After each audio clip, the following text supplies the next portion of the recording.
What's good? It's Woog. I wanted to talk a little bit about Tommy Fury's split decision win over Jake Paul. This was a competitive fight.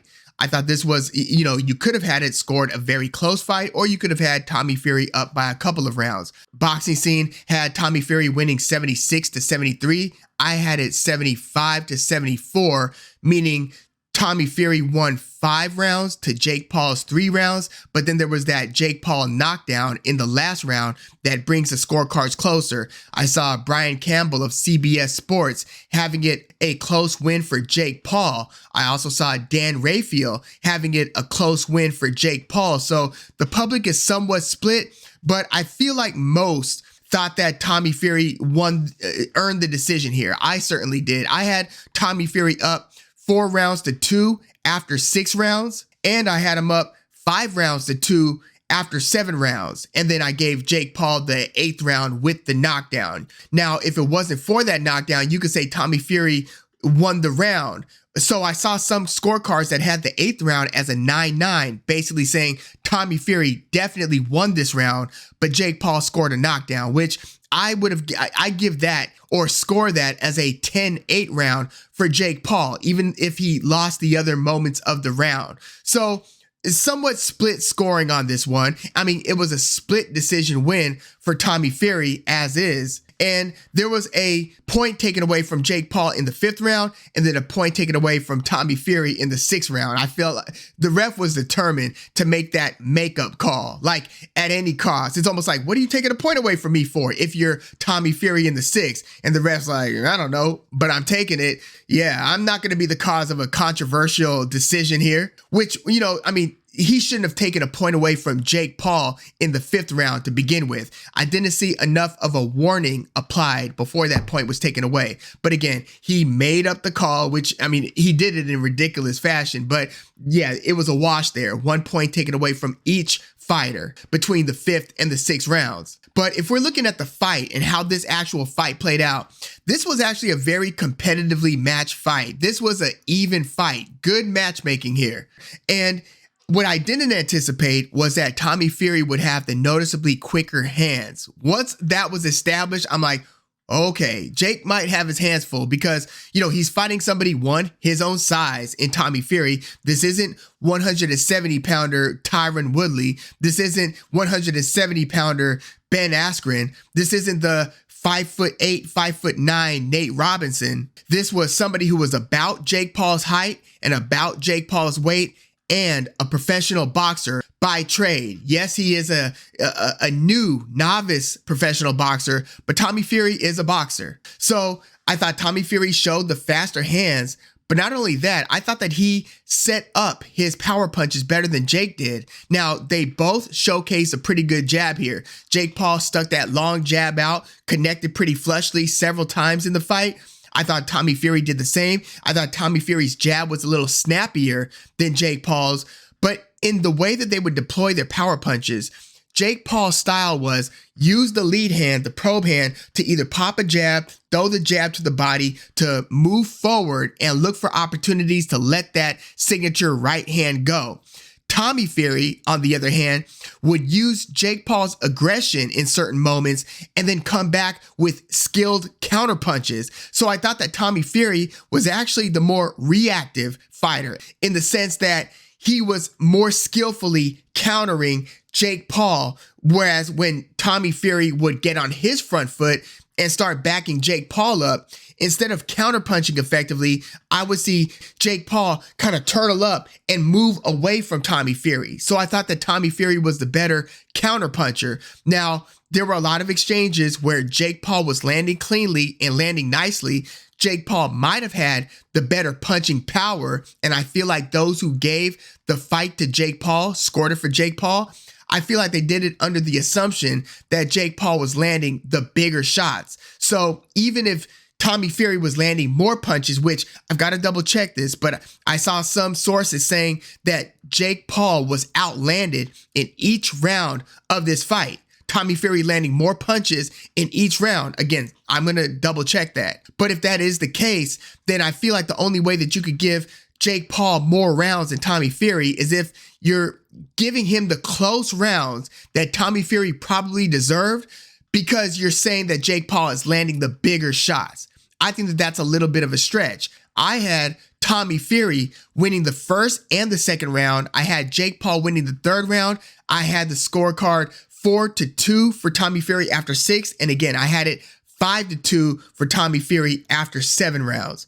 I thought that this was a good fight, a very interesting fight. And yes, there were moments where Jake Paul was backing Tommy Fury up as well, where you were wondering, is Tommy Fury hurt? You know, just the way that you saw Tommy Fury moving away from Jake without throwing any punches back. I thought that, Jake Paul might have hurt him in a couple cases, but I thought by and large, Tommy Fury was outclassing Jake Paul. He just looked like the better boxer. I thought that his combinations were a little bit more fluid.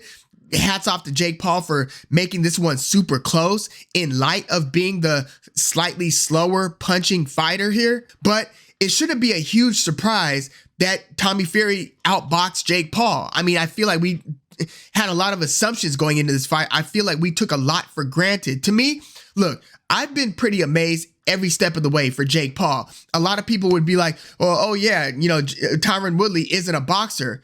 Well, okay, if Jake Paul just started lacing these gloves up a couple years ago and has been training with BJ Flores, Javion Love, and others, very credible guys, still, you can't just assume that this guy's going to beat up on Tyron Woodley. Tyron Woodley dropped Darren Till before finishing him to defend his welterweight title. Welterweight's 170 in the UFC. But, Tyron Woodley also stopped Robbie Lawler with his hands to capture the welterweight belt a few years ago. So one fighter after another, I was like, damn, Jake Paul is showing improvement. Jake Paul, might be, a pretty legitimate boxer. I know that he's got some dynamite in that right hand. Well, this was a case against Tommy Fury where he is evenly matched this time with somebody who has the advantage in some key aspects of this fight. Again, hand speed, I thought counterpunching, cardio.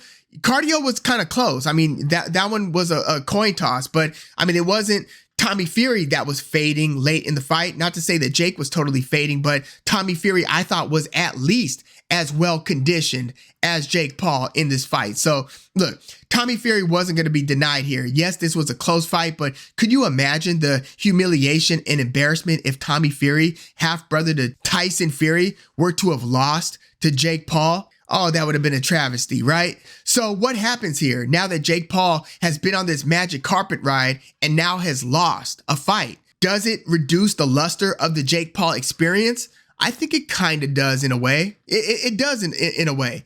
But I feel like when you look at the experts weighing in on this fight, I think that even in losing this fight, Jake Paul has established even more credibility with actual boxing fans. Now, what does that do in crossover potential? Again, I think that losing the fight kind of hurts it hurts the ride. Whereas you can't just pivot from this and now fight Nate Diaz if you're Jake Paul. By the way, I think that Jake Paul would clean Nate Diaz up in a boxing fight. I just do, and I have several reasons for thinking that. But you kind of have to activate this rematch clause to then keep this thing going if you're Jake Paul, right? You can't just pivot to another opponent. You now have unfinished business with Tommy Fury. I mean, they've tried to book this fight 3 times. It finally happened, and Tommy Fury won, fair and square. And by the way, Jake Paul, in saying hats off to Tommy Fury, he was the better man tonight, and I'm not going to make any excuses, and then say, my arm was hurt and I've been sick. You knew that you were going to get a whole bunch of boos once you said that, right? It's almost like, I'm not making any excuses, but then you drop a couple of excuses and then you go back to, but I'm not making any excuses. You can't play it both ways. If you say anything that indicates that there was another reason why you lost this fight or why you might have been less than 100%, it might have been true. I'm not saying that these things were not true for Jake Paul. I'm just saying it looks like and it sounds like you're making excuses, especially when you then couch it in, but I'm not making any excuses. There's no way to win that. But again, I think that with this performance, close, competitive loss for Jake Paul, he's built more credibility with the boxing community, but he needs to win this rematch. There's going to be a lot of pressure on both guys, but there's going to be a ton of pressure on Jake Paul winning this rematch against Tommy Fury to then be able to keep the train going, essentially. If you lose once, okay, but if you get that back, you could pretty much pick up where you left off, because now you're showing resilience, you're showing the ability to adapt, to improve, to make adjustments, to win a rematch against the professional boxer who bested you in the first fight. Yeah, Jake Paul has an opportunity to pick up where he left off.